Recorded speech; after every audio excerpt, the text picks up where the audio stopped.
So the best way I think to start this off is by introducing you to the work of David R. Hawkins.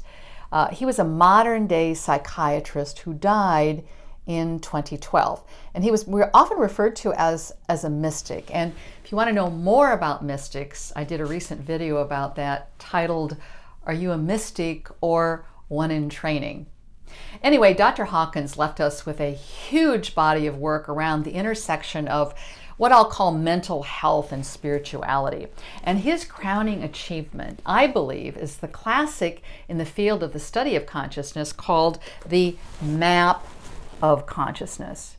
And through a range of research, he gauged the vibration of various emotions. So the map or chart looks like this, going from the lowest of low emotions, that of shame, which is self-doubt and a sense of deep unworthiness, moving up through depression and sadness and fear and anger, and then getting into the higher vibrational range.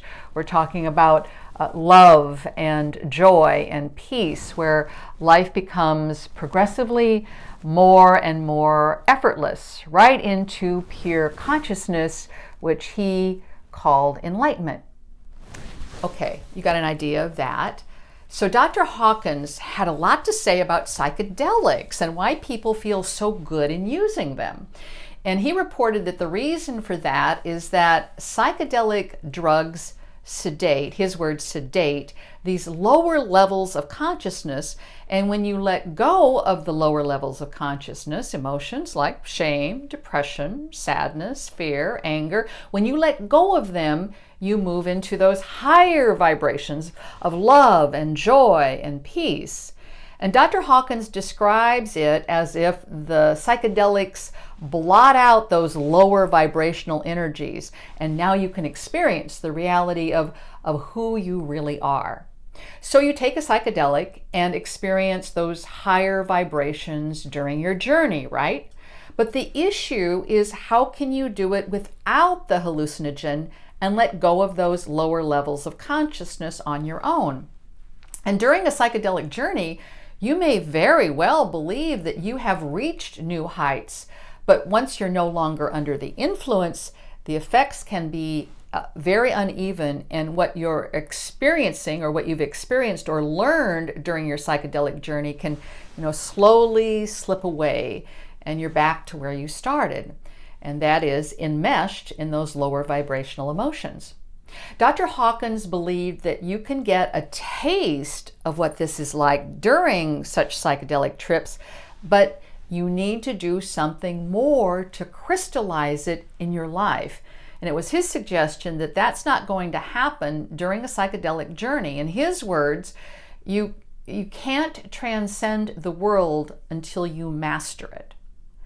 And what he describes is the process of letting go of those lower vibrational, difficult emotions, which in doing so, he says, evolves your soul. See, Dr. Hawkins very much walked that line between Western science, he was a psychiatrist, and spiritual teachings and traditions. And evolving our soul is the nature of human consciousness and the purpose of our life here. And I see many people who do regular psychedelic journeys because they long to be in that transcendent space. And I know there's a very real movement in the psychedelics community to put an emphasis on integration after the journey. That is, digesting what you learned about yourself during a psychedelic journey, grounding it and taking it out into your world, into your relationships, moving toward crystallizing the changes. And I'm glad that's happening because I believe it's pivotal to using psychedelics for emotional healing, as a lot of people are doing so. Personally, I don't do psychedelics anymore, and I haven't for a number of years since I began practicing and teaching the release work we do in emotional liberation. We work with cannabis in the context of cannabis-assisted emotional liberation. And cannabis, compared to psychedelics, has some big benefits. And foremost is that is that it's legal, in many places anyway. And so my students and clients have easy access to it, unlike psychedelics. And it's clean. When you can get it legally, it's been tested for contaminants and additives. And the biggest benefit is that cannabis is extremely safe. If you take too much, you just sleep it off. So it's easy to experiment with, next time do it differently. Perhaps less THC and more CBD, or for heightened results, more THC. This inner exploration, I believe, is a pioneering path toward awakening in this century, or called enlightenment, as Dr. Hawkins said.